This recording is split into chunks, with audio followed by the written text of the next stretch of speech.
everybody, and welcome back to another episode of Bon Voyage Besties, your go to podcast for all things travel, friendship, and unforgettable adventures. It's just going to be me and my co host Rosa today, but we have a really timely and important topic for you because let's be real, summer is creeping up really fast. I don't know where the time disappeared to. So if you haven't locked in your summer travel plans yet, now is the time because summer, as we all know, is peak season and it's important to get those plans on the books. So whether you're dreaming of a beach escape, a road trip with your besties, or a solo adventure around Europe, a little planning goes a long way, especially during the summer. So let's talk all about it.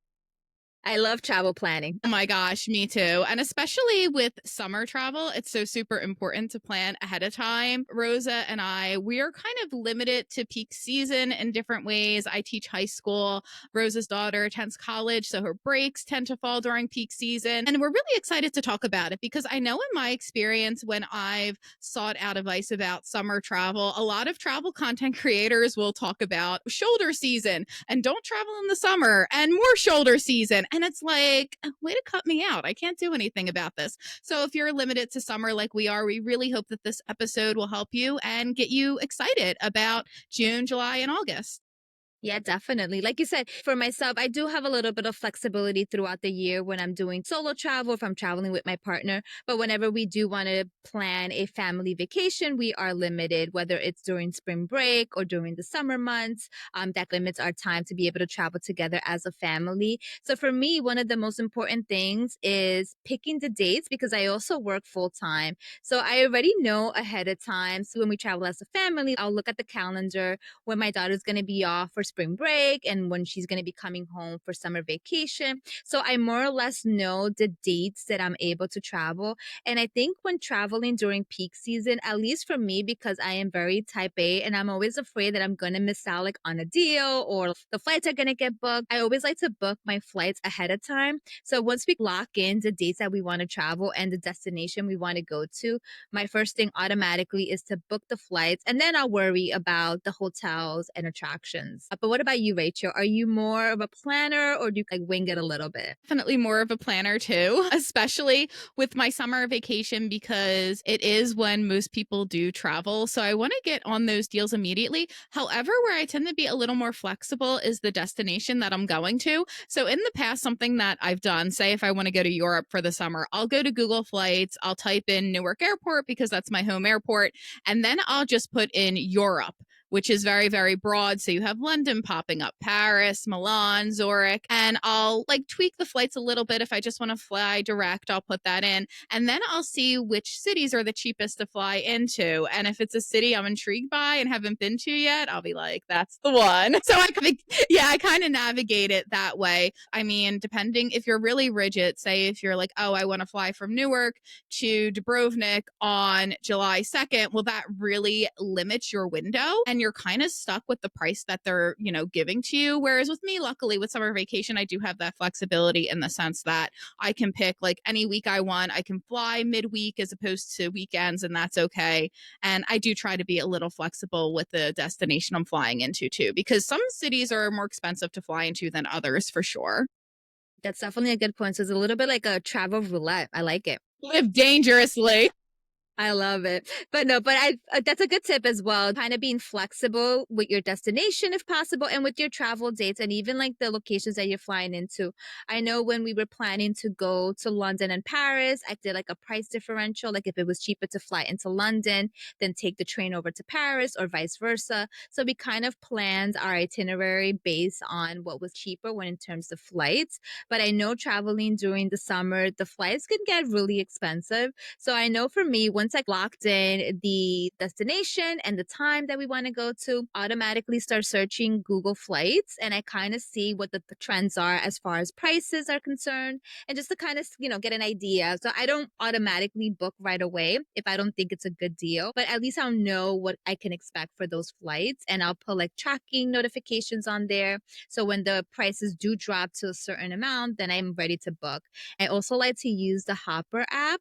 That's like one of my go-to as as well, because you can see what the trends are as well for prices, for flights and all those good things. So it's a great way for you to be able to save because it's expensive to travel during peak season. But when you're limited, there are other ways that you can kind of navigate in order to be able to save money as well. Yeah, and it's definitely good to use those methods. Like you said, the Hopper app. I have a friend who's also a teacher who swears by the Hopper app. She's found some really good deals because you're right. It is super expensive in the summer and it is frustrating. I know for me personally, I like almost take it as a personal insult and I'll be like, why are these flights so expensive? And then inevitably you'll have people like, well, it's supply and demand. And I'm like, get out of my face with that. I don't care. It's still overpriced. Like, stop. But yeah, unfortunately, you do have to plan more in advance with your flights. And I also think it's a good time to, if you're hoarding those points and miles, we did an episode about not hoarding your points and miles and not just letting them sit there and accumulate. If you're limited to summer travel, it could be a good time to use them because I'm going to Paris in August and I was able to get like a reasonably priced ticket. It was about $800, but I was able to use some of my miles and it dropped it down to like $500. So it was a direct flight, peak season, but really like that price, I'm like, I don't feel ripped off. I've actually seen flights to Florida during spring break that are more expensive than that. So I felt totally guilt free booking it. Yeah, that's a good strategy, especially like you said, don't hoard those points. Granted, if you're saving that for like a bigger trip, but if you have those points, you're able to save money. So why not? Like we said in that episode, there's no such thing as a bad redemption. So use those points. But another thing too, with knowing when you're traveling during peak time, I think is also important just to backtrack a little bit, is to be able to do research on your destination. I know, Rachel, you could be a little bit more adventurous in picking where you're going.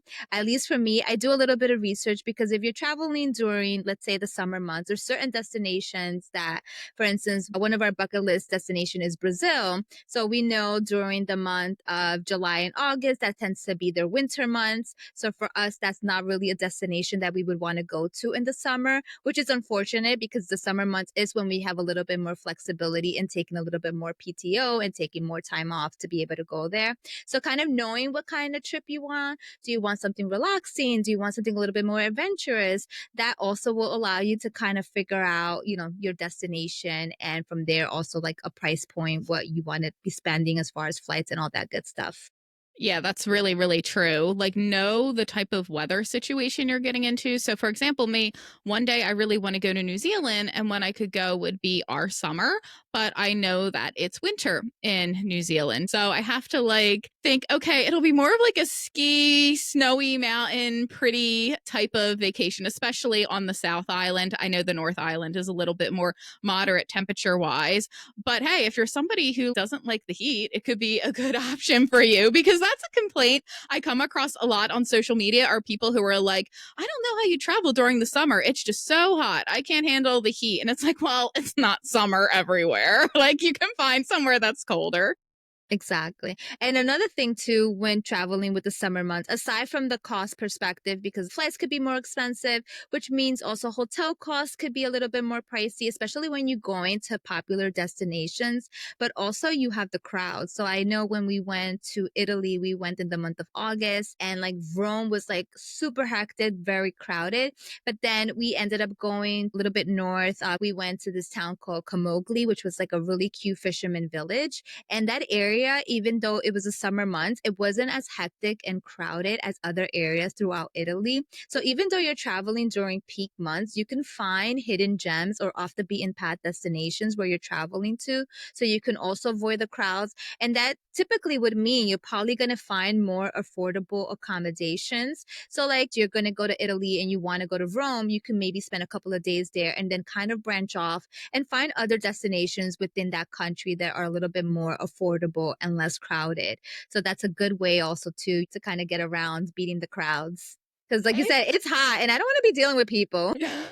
Who wants to deal with people ever? Like I mean, we're in New Jersey. We're surrounded by people and sometimes we just hate it. I mean, I'm the same way. So you have to kind of like go into it and mentally prepare for the crowds. But like you said, Rosa, it's always good to get off the beaten path a little bit too in the summer because I think the popular destinations will always be crowded and busy more so in the summer, but you can still find those smaller cities, smaller towns that are a little bit more low key and relaxed. So it's important to incorporate those into your itinerary. And sometimes sometimes with summer travel, you can get lucky. I know for me last year, I went to Japan. It was a huge bucket list trip. And I went in June, which is technically their rainy season. It's not quite the summer yet.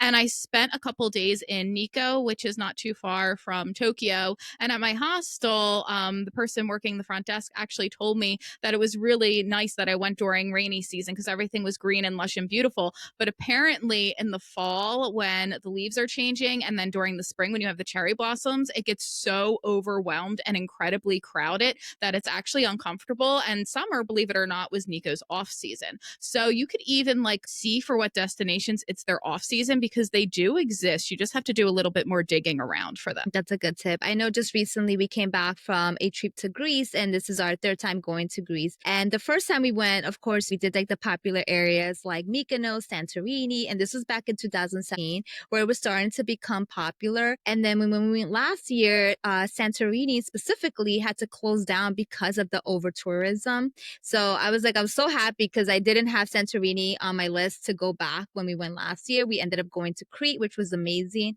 It's a bigger island. There's so much to see, so much to do. And then the third time that we just came back from Greece, we actually went to the Peloponnese area and went to this really cute area called Nafplio, which we completely fell in love. So like you said, you're still be able to experience these destinations, but maybe you're finding something that's a little bit more low key and a little bit more affordable. And you're still getting to go to these, countries and areas that you want to visit to. Exploring a little bit off the beaten path, I think definitely pays off when you're traveling during peak months as well. Mhm. Yeah, planning is so crucial. If there's one theme that we want to emphasize in this episode is just make sure that you're prepared for peak season because it does come with those challenges of the weather, of the crowd. So you want to do a bit more research and like Rosa said, get off the beaten path a little bit. Maybe instead of Santorini, pick another island because Greece has a slew of absolutely gorgeous islands that you can choose from and you don't necessarily need to go with the most popular places. So, Rosa, I know that with summer travel, I know I said that some destinations, the weather may be different. Like in Japan, it was rainy, and New Zealand and Brazil, it's their winter. But a big concern for people is the heat. I read this constantly more than anything with planning summer travel is people who can't handle hot weather, which is fine. Like, I don't like being sweaty and humid either. So, how do you kind of prepare for that with packing and whatnot? Yeah, so when we went to Japan, same similar as you, we went during the month of July and it was hot. Like I am telling you, not to be graphic, but I was sweating in places that I didn't know I can sweat. I left, I think it was like July 12th, and it started to heat up, and I was doing laundry like every day. Yeah, no, same for us. Midway through our trip, we were staying in an apartment style, and then we had the washer and dryer. So yeah, we had to do laundry because I was like, there's no way, I try to like maximize and be efficient with my packing. So I was like, okay, I can get like one or two uses, or maybe wear this top with these pants and kind of like maximize my outfits. But in that trip, I was like, there's no way I cannot rewear this shirt unless I wash it. Like it's impossible. But I think it's just being strategic, right? With like the packing. So packing light. If you're going to like a destination, wearing fabrics that are going to be a little bit more breathable. I know for me, I like to wear the summer dresses because I want it to like be cute. So just kind of things that are going to make you feel comfortable because the last thing you want, especially when you're traveling to a destination where it's going to be hot, you don't want to be uncomfortable. You don't want to be sticky. And I want to be cute, but for me, I never sacrifice comfort over looking hot or any of those things. I always want to be comfortable. So making sure you're packing like comfortable shoes or sneakers, especially if you're going to be doing a lot of walking. So being strategic with that. And one of the things that we did when we went to Japan, we actually had a portable fan that we got from, I think it was like Amazon. I forget where Michael bought it, but it's a really good fan. And we ended up taking that with us with Japan because we were going to go to a couple of the theme parks. And I tend to get really bad headaches when I'm under a lot of heat.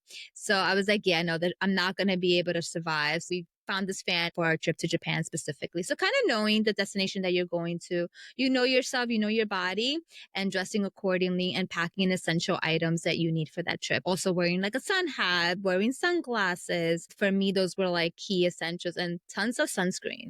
Hmm.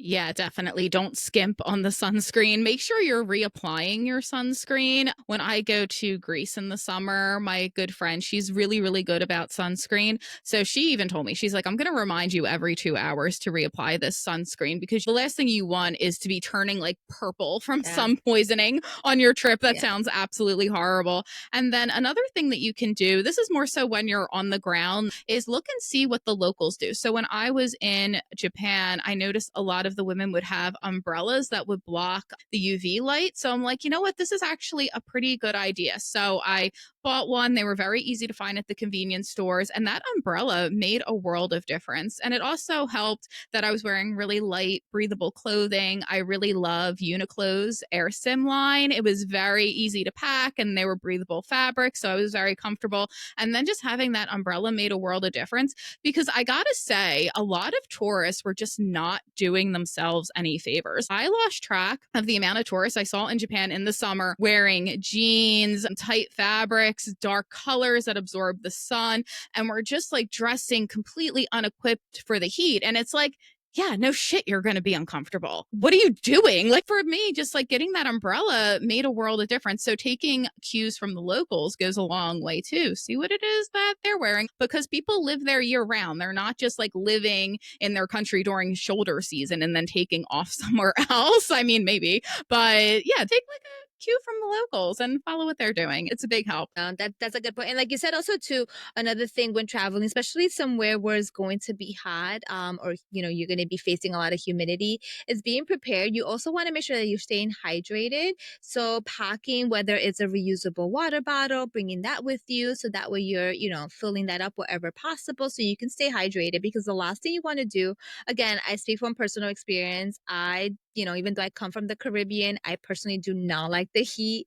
But again, when I'm able to travel to certain destinations is during the summer months. So I just have to kind of like plan and prepare accordingly. So I always want to make sure that I'm staying hydrated and that I am also packing light, especially if I am changing. Like when we went to Japan, we were taking public transportation. So I made sure that like I was bringing like a crossbody that was also very light and just like packing the essentials. Like I wasn't overpacking like everyday items and things like that. Just making sure you're minimizing that. It's also a good way to ensure that, you're not lugging around all these heavy luggages and sweating in the streets of Tokyo.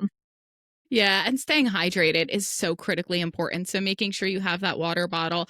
I know with going to Greece in the summer, I've read that the Acropolis, and we're going to do that really early in the morning to avoid the worst of the heat, but that they sell water there. So I'm going to make sure that I have some coins with me to buy water frequently if I need to, because it sneaks up on you. And this actually happened to me once. I was in Spain in Cordoba, and it wasn't even the summertime. This was in April. I just felt so tired, so wiped out. And it was like textbook heat sickness, or at least I was on the cusp of it because I wasn't hydrating properly. And I know like some like countries you want to enjoy the wine or the drinks, but alcohol dehydrates you. Coffee dehydrates you. So just please make sure that you're drinking water. If you want to be super careful, maybe just limit yourself to water in the morning, in the afternoon. And then when it's, dark out and a little cooler, then maybe enjoy the alcohol. But don't do that during the day and get dehydrated and sick because you don't want that to happen. You want to have a good time. Exactly. And just kind of like backpedaling a little bit to like the planning process itself. That's also a good tip. So at least I know for myself when traveling to certain destinations, especially where it's going to be hot, don't over jam your itinerary with so many things to do. Just kind of keep it a little bit light. If you do have outdoor activities that you're going to do, maybe do that either early in the morning, or I know like specifically also when we went to Japan, we did some of the temples a little bit later in the day if they had like a later closing time where the weather tends to be a little bit more cooler and mild. So not putting 100 things to do in one day. Just you don't want to jam pack it because you're going to be hot. You want to be able to have time to enjoy and decompress. And that's like one of the things that we specifically like to do. We'll tend to do like any outdoor activities like early on and then maybe even come back to the hotel, relax by the pool, or if we're staying at a destination like when we went to Crete last year, our hotel was like on the beachfront. So we would do all the activities in the morning, come back,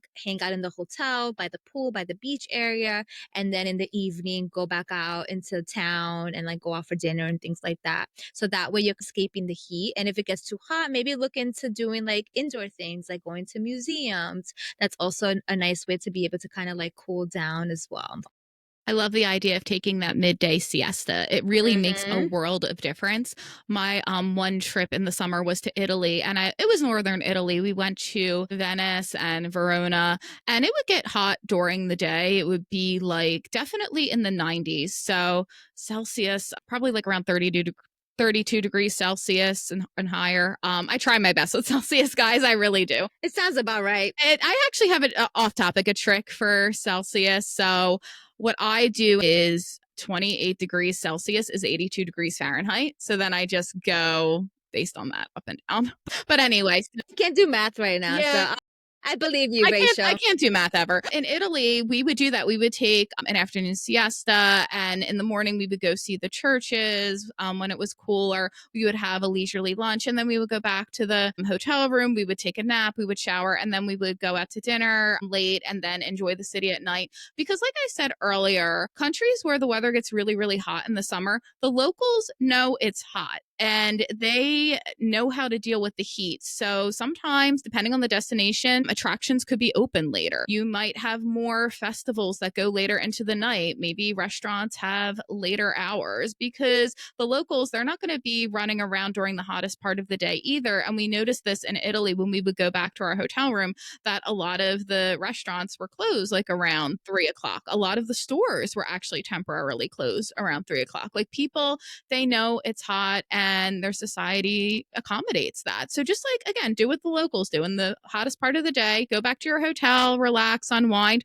Or if you can find a really cool museum that has air conditioning, you could do that as well if you want to utilize your afternoons. Yeah, no, and that's true too. What you mentioned as far as a lot of places closing. I know when we were just in Greece now, we were talking to someone and I was saying I love the idea of the siesta. And that's exactly what he said. He's like, normally nobody goes out between the hours of 2 and 4 because it is so hot out. So why would businesses stay open during that time? So a lot of the businesses, even like banks and things like that, would close down for what they call their siesta time. And I was like, it makes sense. So knowing that ahead of time, I think, like you said, also doing with the locals too, just kind of see what's happening and adjust. But another thing too, when traveling during the peak season at least is doing some research and planning ahead, whether it is certain attractions that you want to go to. So I know when we went to Paris, we knew it was going to be kind of busy and I definitely wanted to go to the Eiffel Tower and to the Louvre Museum. So I made sure that I booked those tickets ahead of time because if you're traveling to a destination and there's a popular site that you want to see, you want to make sure that you're getting those tickets ahead of time. I know, Rachel, you mentioned in the past you had like a spreadsheet and like you booked tickets and like, you're like ready to go. But I was a crazy person with Barcelona. I don't know how. My friend still makes jokes about it to this day. She's like, I But it's can't handle a important, spreadsheet. especially during it's important during the peak season because like you don't Mhm. want to show up to the destination and now like you can't find tickets because it's going to be crowded. So you want to make sure that you're getting tickets to these sites that are really important for you to see so that way you're not missing out on those attractions when you're visiting that destination. Yeah, 1000%. Make sure that for the really popular attractions, so like for example, the Acropolis in Athens, we're gonna like book that really, really soon because we still have till July, but we're gonna book it really soon because if you go the day of, it may be sold out and you'll be disappointed. One area though where I do advise a bit of flexibility though is August. A lot of people, if you're going to Europe, a lot of people take their holidays during that time. And for me, for example, I'm going to Paris during August. I fully expect that some of the restaurants that I have on my list will be closed because a lot of people do take, time off and go on their holidays, which is wonderful. So when it comes to maybe like that sort of thing, don't have your heart set on maybe one or two restaurants because there's a good chance that the owners could be taking a well-deserved holiday too. So that's just something to keep in mind.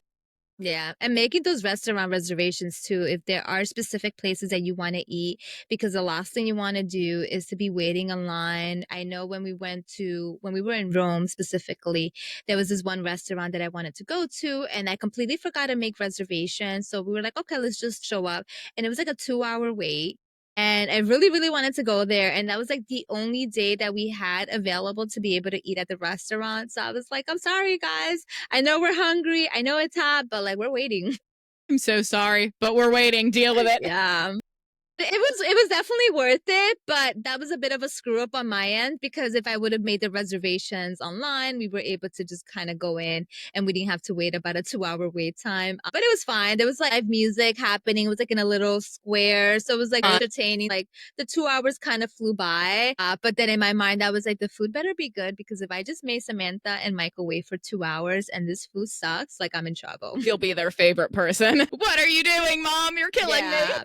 Yeah. So definitely make those restaurant reservations if we're popular for destination. Like I said before, you just kind of leave some room and some time to be spontaneous for anything last minute. Like Rachel said, maybe something might be closed that you really want to do. Just having that flexibility. So again, just kind of going back to the beginning of the episode, planning is going to be key when it comes to traveling during peak season. Again, I'm a travel planner. I love to, that's like my favorite part of the experience aside from the, traveling itself. So I like to plan ahead. I know some people might be a little bit more flexible and they like to wing it. So like if you're that type of person, good for you. But if you're like Rachel and I, planning ahead, I think is definitely key during peak season. Yeah, and another place where you really need to plan ahead are hotels, especially in a popular destination. So, with hotels, if you have your heart set on a specific hotel, make sure to book well in advance. That way, you get the best prices, you can get the room you want, it's less likely to be sold out. And if you're someone who has a really hard time with the heat, and this is important, especially for us Americans, we have a bit of an air conditioning addiction. I do too. I'm not making fun of anyone. I love my AC, maybe a bit too much, but something to keep in mind, especially if you're planning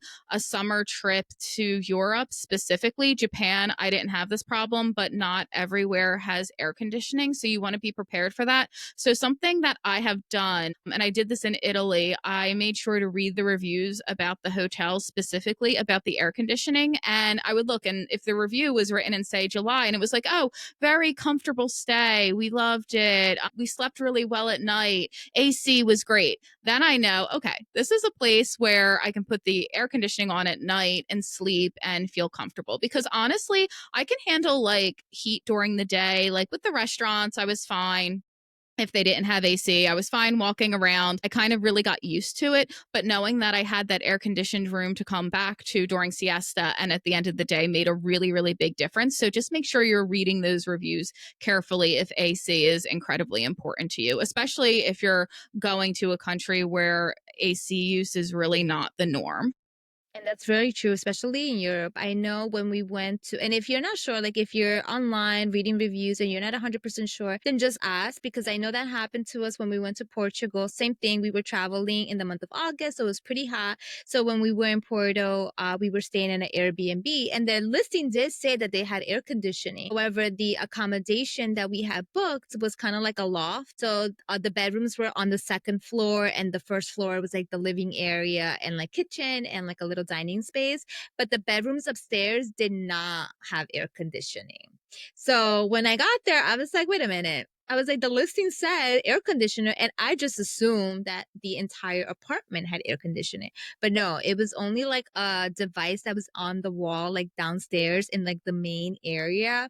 And it was impossible for the entire apartment to stay cool. Luckily, we only had maybe like 1 or 2 nights where it was like really hot, but it was still like manageable. We were able to open the windows, but then there was construction going on outside of our Airbnb. So like it was like deal with the heat or deal with the noise. And like luckily we can sleep through anything. So we were able to open the windows and we were comfortable, but definitely looking into it. And like Rachel said, reading the reviews. And if you're unsure, then especially if it's like an Airbnb or like a rental apartment, just asking the host just to make sure that all of the things that you need for a comfortable stay are there.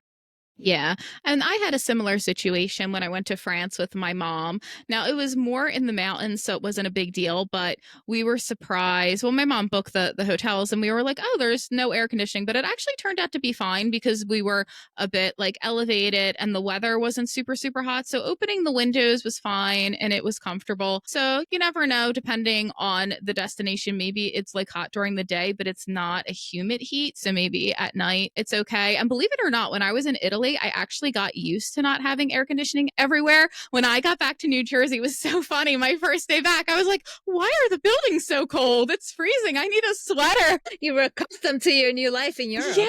I got used to it, and you do kind of get used to it, and you're in a beautiful like place. So Yeah. even if it is a little hot and it's a little uncomfortable, it's important to still have fun. I agree. And another thing too, going back to, the planning process is looking ahead of time if there are any restrictions. Like I had mentioned last year when we went to Greece, we weren't planning on going to Mykonos or Santorini because I had went there before, even though Michael and Samantha, this was the first time they went to Greece and they hadn't been. I told them, I was like, listen, like if you guys want to go, we'll go. However, I know it was like super hectic and really packed when I had went, and I went in October of 2017. So technically it was already like off season and it was still pretty busy. So I was like, I can only imagine how hectic it's going to be now that it's like July and these are two really big popular destinations. So anyway, so we opted to go to Crete as opposed to Mykonos or Santorini. But when we were in Athens, we met a couple and they were there on a cruise and they told us how like they had planned this amazing trip to Greece centered around going to Santorini. And unfortunately, when they were supposed to take the ferry to Santorini, they had shut down the ports that day because of the overcrowding during that particular week in Santorini. So kind of knowing ahead of time and looking ahead if there are any potential travel restrictions to certain areas that you're going to or any type of requirements as well. I know for some destinations you might need like a special visa to travel there. So making sure you have all of that ahead of time because sometimes, especially during the summer months, so many people are traveling. That also happened to us where I realized my daughter did not have a passport and we literally got it the day before we were leaving on vacation. So it was a very stressful situation. Knowing ahead of time, because if you're traveling during peak, especially the summer months, there could be delay with certain travel requirements. So making sure you have all your ducks on a roll so that you can actually leave the country and come back. Mhm. Don't be like me. Don't wait until the day before your trip to get your passport. My gosh, yeah. So Yeah. always like make sure that you have the essentials, all your travel documents. And also on that note, when it comes to the actual travel day and going through the airport, make sure that you get to the airport with plenty of time to get through security. I know this sounds like a really like basic thing, but especially if you're traveling during like say a holiday weekend. So say if you're in the US like us and you're traveling during 4th of July, get there really, really early because it's going to be packed and you want to give yourself enough time to make your flight. Like I've lost track of how many times in Newark, I've seen someone like trying to like run through the terminal or asking to be moved up in security. And I always let people go in front of me if they have a tight connection, but like just like all the stress on their faces and just, yeah, do what you can to get to the airport on time. And also pack your patience in the airport a little bit. It's crowded, it's uncomfortable. Yes, like it's annoying. There are a lot of people, but you know what? Everyone has somewhere to be. And if we're all just a little kinder, we can make an unpleasant experience a bit better. Yeah, patience is a virtue. I know last year when we were flying from Crete to Athens, the airport was like jam packed. There was like no air conditioning whatsoever. And the flights were delayed. And also, we're in Greece. So, with the language, we don't speak Greek. So, like, a lot of the communications weren't really being made in English. So, we had no idea what was going on. Everyone was like packed like sardines. And, like you said, some people were getting a little bit antsy and like you can see the tension and people getting uncomfortable. So definitely be patient. We all want to be able to get to the destination, but like huffing and puffing, trying to push someone in the line is not going to get you there any faster. If any, it's probably going to cause more delays, right? So just being patient and just being kind to other people when traveling, I think is definitely very important during the, peak summer months as well. This is good for me to know because we're also flying from Athens to Crete in July. Well, hopefully from Athens to Crete, you should be fine. Yeah, yeah, I'm, like, sitting here thinking, like, I'm like, "Wonder what time we'll have to get to the airport." Like, we booked the flight. It's later in the afternoon. I think it's, like, 2 o'clock, and it's good timing because yeah, we're leaving on a Saturday, and Friday night in Athens, we wanna, like, stay out and enjoy Athens, so I'm glad it's a bit of a later flight, but now I'm kinda like, "How early Yeah. should I I be mean, there?" I don't know about you, like, my rule of thumb, especially, like, if I'm traveling internationally, like, if I'm leaving from, I'm also my home base is, Newark Airport, or if I'm traveling out of JFK, if I'm leaving from the States to the destination, usually I'm pretty comfortable with getting to the airport, let's say maybe about 2 or 2.5 hours prior to my boarding time. That's usually like my safety net. But when I am traveling the opposite direction, if I'm in Europe or like in Asia, traveling back home, my personal rule of thumb for that is I like to be at the airport about 3 hours, give or take, prior to the boarding time, just because, like, in different countries, sometimes the process might be a little bit different. I know coming back from Greece, we weren't able to check in online. So I had to go like in the airport and wait in line. I wasn't sure. I don't know the airport that well. So I had to give myself a little bit extra time. So I get really anxious, like the whole process of flying and being in the airport. So just for like my own mental sanity, give myself the extra time. Like I'd rather just wait at the airport than just be Yeah. rushing. But what about I'm the you? same way. I try to get there as early as possible. For domestic flights, I try to give myself at least 2 hours ahead of time. National 3 hours ahead of time. And I think it's just because I'm used to like Newark Airport where I'm never like quite sure how it's going to go.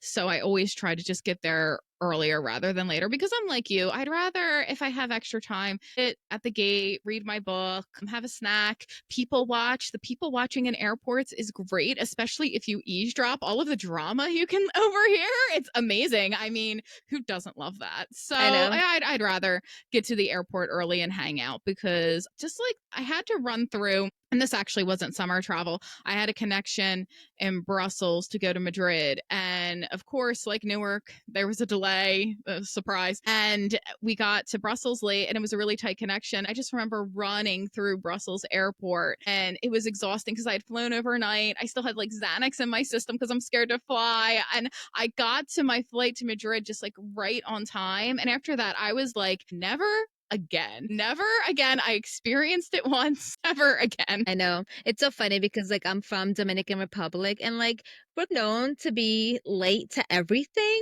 but one thing we're never late for is the airport. Like no.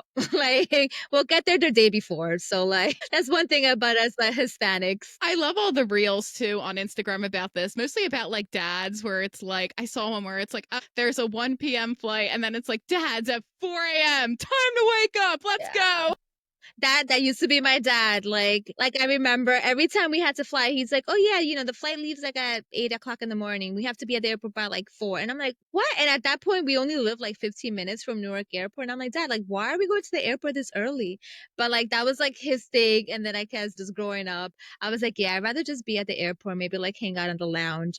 So definitely getting there early, whether it's to the airport, especially like I noticed when you're traveling like in Europe or like even when we went to Japan, the trains are very punctual. Yes. So if you have a train or even like if you're taking a ferry to like a certain island, being there ahead of time also because they will not wait for you. Like they do not care. They're on a schedule and they are prompt. Like I know from my experience, this has happened to us. It's funny. We were in Greece. We were taking the bus from Athens to Nafplio and the bus was scheduled to leave at 11 o'clock in the morning. So we got there, it was like around 10:40. And when I tell you, he closed the door and he was on the road at 11 o'clock on the dot. I told Michael, I was like, I wish New Jersey Transit, yeah. To make a New Jersey Transit joke, I was kind of holding back. But we're honest here. The public transportation in say like the Netherlands or Japan, it's not New Jersey Transit. They're on time. Not at all. I was like, oh my gosh. I looked at Micah because at first we're like, oh, we have time. There was like a cafeteria. So we're like, oh, let's just hang out here for like a little bit. I was like, no, let's just go to the terminal and just be there anyways. And I was like, thank God, because we would have been over there freaking having a drink and then the bus would have left us. My gosh, that's too funny. So being on time for whatever method of transportation that you're taking on, because again, it's probably going to be busy, it's going to be hectic.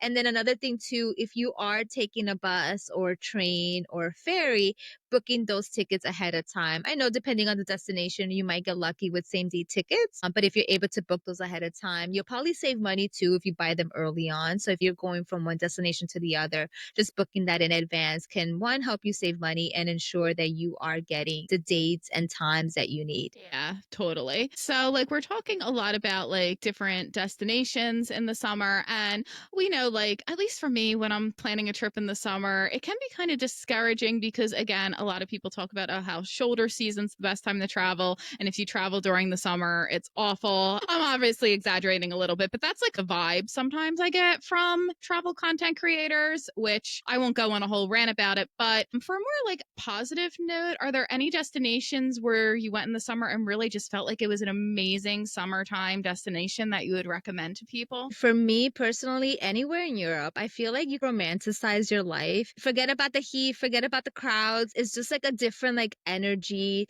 Like even though it could be crowded, I feel like when you experience a little bit more of the local culture, it's a more like laid back atmosphere. I love the beaches. I love just hanging out like in the promenade, people watching, drinking my limoncello spritz. So I kind of love any European destination. One of my ultimate favorites, it's Italy. I love Italy.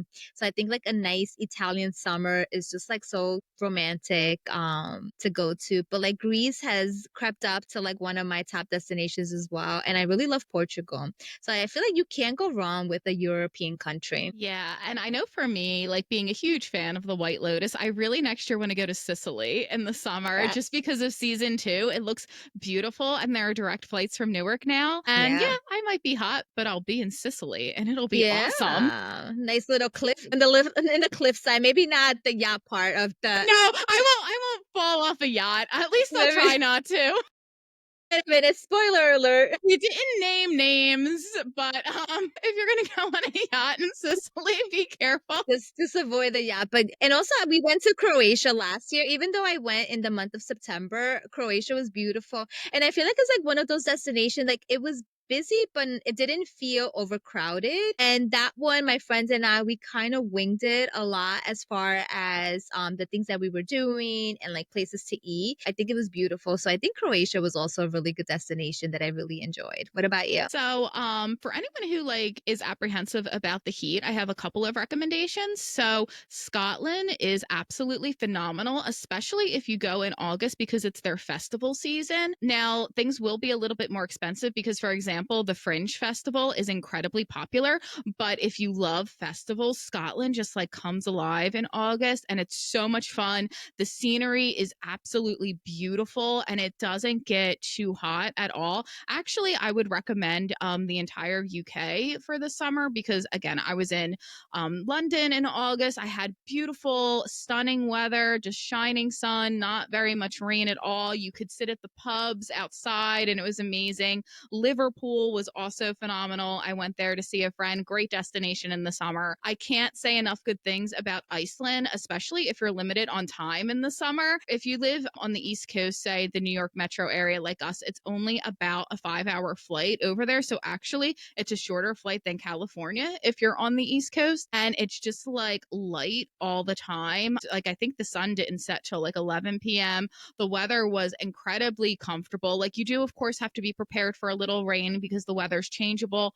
But if you're someone who really just doesn't like the heat, Iceland was amazing. I've also spent the summer months in Denmark, Sweden, Lithuania, Estonia, all wonderful summer destinations. They also don't get too hot. And some of those destinations as well, they're not quite as crowded as the popular destinations. When I was in Estonia, I found the crowds very manageable and reasonable. And if you're someone who you're like, the humidity doesn't bother me, I'm okay with rain.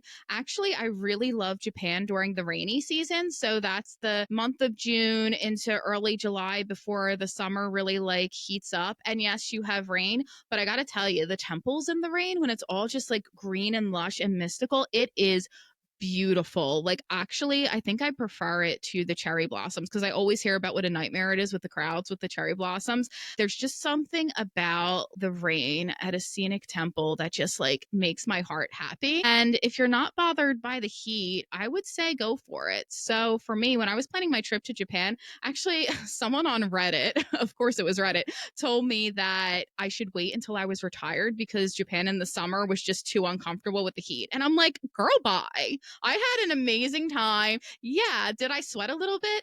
But I also went to Japan for 3.5 weeks and it was amazing. So no, I'm not waiting till retirement. So yeah, Japan during the rainy season, I actually like really loved it and had a wonderful time. So those are a couple recommendations from me. I love Japan and same here. I would do it all over again, even though, like I said early on, I was sweating in places I could not imagine. But we had a great time in Japan. And like we said earlier, there's other ways that you can beat the heat, just kind of being strategic, maybe exploring early in the day and just going out later in the night where the sun goes down. So it's definitely manageable. So I definitely would not cross off a destination off of my list because of the heat or because of the rain. If you are limited of when you could travel, just planning around that and finding destinations that kind of fit what you're looking for that time frame and planning from there. But a couple of other like locations, at least domestically within the US, I think Puerto Rico is a great one, in the Caribbean. So it's a great destination. You don't need a passport, so you can travel with your identification. So that's a good one for someone that maybe they don't have a passport or they don't want to kind of travel too far overseas just because like you have the great climate, the beaches are beautiful, so it's a perfect time to kind of swim in the ocean. And even though California it's a little bit further away, like you said, you can go to Iceland and it's like faster than California. But I love San Diego, especially like in the summer months. Like that's one of like my top destinations as well. Yeah, I was actually gonna throw in San Francisco as well because if you're someone who like really hates the heat, honestly, as far as I know, it never gets too hot in San Francisco. I No, went it's a in little June. colder. Yeah, I went in June and I think it was like in the 60s. So it was very, very comfortable. And I just like love the cable cars. I love Alcatraz. I loved going to Muir Woods. So San Francisco's definitely another one. And I also want to give a shout out to Canada. I absolutely loved Banff National Park and Jasper National Park in the summer months. Absolutely stunning. As always, make sure to leave no trace, respect the wildlife. We have an episode a while back with Alex where we talk a bit about that. So make sure you're respecting the wildlife in the parks up there. But Banff and Jasper were stunning. And afterwards, we went to British Columbia. We went to Whistler, Victoria, Vancouver, all great summertime destinations if you're not someone who handles the heat super well. They're all beautiful. And that's also a good tip too. Maybe like exploring some of the national park domestically. You get to experience like the lush wildlife and like the scenery. So this could be like a good time to do like something outdoorsy as well. You might not escape the heat, but you're gonna get some pretty epic views. So it'll be definitely worth it. Absolutely. So, all in all, guys, don't feel discouraged about summer travel. I know sometimes, like being limited to summer travel, at least for myself, I kind of beat myself up because I'm like, "Oh, I wish I could travel when it's a bit cheaper and not as crowded." But you know what? I always say that summer travel is better than no travel. And I even tell my friends, like, yeah, I could sit and be hot in New Jersey all summer, or I could be hot in In Japan and seeing Japan, amazing things. So, you're gonna be hot regardless. So it's like I could either sit in my air conditioning and be miserable and jealous, or I could, be sweating everywhere, but I'll be in Italy or I'll be in Japan and it'll be amazing. So, you know what? Summer travel is better than no travel. Don't be discouraged. It may take a little bit more planning on your part. You may have to like sit around on Google Flights and finagle things to try to find that cheap flight. You may have to book accommodation well in advance. But you know what? If you plan well, you're going to have a great time and you're going to make great memories. So don't beat yourself up. I definitely agree. And like Rachel said, like you're gonna be hot regardless. You're gonna be dealing with the crowds. I'd rather deal with the crowds in Italy than deal with the crowds in the Jersey I Shores. was about to say that the Jersey Shore is No so shame to the crowded. Jersey Shore. It's like okay, so Oh, do not come at us. I yeah, okay, so I love Cape May County. Actually, like have been going there since I was 9. It's expensive to go to I the was gonna Jersey say Shore. it's It's pricey. gotten insanely expensive and it's still like really, really hot. So you know what? I'd rather be hot and seeing somewhere new. I love the Jersey Shore. I promise I'm not like knocking it, but I don't want to be spending all my vacations doing that because I'm scared that I may be hot in Italy. Yeah, I agree. I agree. It's just I don't know. I'm kind of sassy this episode. I'm sorry, guys. I'm not normally like this. I take it personally though, because every year it's the same thing. People being like, "Ever travel's the literal worst," and I'm like, "Can we be a little Yeah. more encouraging of our audiences, please?" And also think of the teachers, think of the college students, think of the families. Like, be nice. Exactly. We need to start normalizing summer travel. And again, if you're able to travel during the off season, great for you. But for those of us that are kind of limited to traveling during the peak season, and it doesn't necessarily mean just summer travel. travel. This also applies whether you're traveling like over the long holidays, Thanksgiving, Christmas, those big holidays, because people take advantage to even like Christmas week Labor is Day the weekend. toughest. Christmas week is the hardest. I actually think Christmas week is worse than summer because I was in Savannah one year for Christmas week, and the tour guide made the point that it's by far the worst because spring break, colleges have different spring breaks. With the public school systems, it's either the week before or after Easter, like some are on spring break, some like aren't. With summer vacation, like say Florida, they're back to school in August already, whereas like the East Coast, they have until September, but then Florida, they're off in May. The East Coast has to wait till June. Christmas week, it's the same for literally everybody. And it's like crazy. Like, honestly, Newark's the worst Christmas week. I would say it's like worse than all the other holidays, from at least from my experience. Yeah, no. So definitely, again, the biggest takeaway from this episode is just to plan ahead. Once you know when you can travel and where you want to travel to, just lock those flights in. And once you lock in those flights, everything else will kind of fall into place, your accommodations. But again, planning ahead, I think, is essential when traveling during peak season. So that way you're making sure that you're getting the tickets to the attractions you want to go to, the accommodations. I know that's happened to me in the past where I kind of like, I'll wait, and then we're stuck with accommodations that necessarily weren't in the area that I wanted to stay in. So we kind of had to wing it and be a little bit more flexible in that aspect. So you definitely knowing you're going to booking things in ahead of time so you can secure those tickets, accommodations, and have a great time. Yeah, you'll have fun. And again, with the packing, make sure that you're packing light. Make sure you're wearing clothes that are comfortable and equipped for the heat. No wearing heavy fabrics or jeans in a country where it's like 40 degrees Celsius, 100 degrees Fahrenheit. You're going to have a very bad time. So dress wisely, make sure you're hydrated, sunscreen, all the safety things. Take cues from locals because they're smart. They know how to handle the heat in their own country, and you'll be fine. You'll have an amazing time. It just takes a little bit of planning and being smart. Yeah, and I just want to say one quick thing about the dressing portion. Also, understanding cultural norms when you're traveling to certain destinations, like maybe like in New Jersey, for instance, it's socially acceptable for women to wear like crop tops in the summer and short shorts. But like maybe you're traveling to a destination where that's not necessarily culturally acceptable. So also kind of packing according to the destination that you're traveling to, so you don't kind of stand out a little Yeah, bit. this actually happened in Venice. I was waiting in line to go to St. Mark's Basilica, and I had like a longer dress that went past my knees, and then I had a shawl for my shoulders. So I'm waiting in line because, like in Italy, you can't be showing bare shoulders in some of the churches. So I'm waiting in line, and I think a cruise ship was in town that day, and the person who was admitting people into the church was yelling, and all I hear is him yelling, "It's a church, not a discotheque." And I'm like, "Oh, someone dressed inappropriately." So yeah, Yeah, so that's never fun. make sure that that you know the cultural norms and know that you know what may be acceptable to wear in your hometown might raise some eyebrows in other places. Exactly. Be respectful. But we really hope that you enjoyed this episode and you took away some amazing tips so you can go out there and plan your summer travels or travels during the peak time. So before we wrap up, just a quick reminder, no matter where you're headed, summer is all about the memories, not perfection. So things might go wrong. Just be patient, be prepared, be kind to others. Go with the flow. Maybe you're going to say yes to a detour and you're going to find a hidden gem or offbeat path destination. And don't forget, as always, tag us in your adventures. Like, we would love to hear where you're headed to, where you're going this summer. And I know Rachel mentioned she's going to be heading to Greece and she has some many amazing destinations planned for the summer months. So I also can't wait to live vicariously through her, through all her summer adventures. And hopefully you'll find me in Africa in July. Yeah, So uh, I'm really working on that. really great time of year to go to certain African countries from what I've heard. Yes. So that's Yes. definitely That's what we're on working my on. bucket list. Awesome, Yes. awesome. So as always, bon voyage besties. Rachel, do you have any other closing remarks? Have fun, enjoy your summer vacation, make great memories, and like Rosa said, definitely tag us in your summer trips or send us a DM, let us know where you're traveling to. We obviously like really love to hear from you guys and just enjoy your travels and make amazing memories. You can find us at Bon Voyage Besties on all of the social channels, and we appreciate you listening as always. Bye. Bye-bye.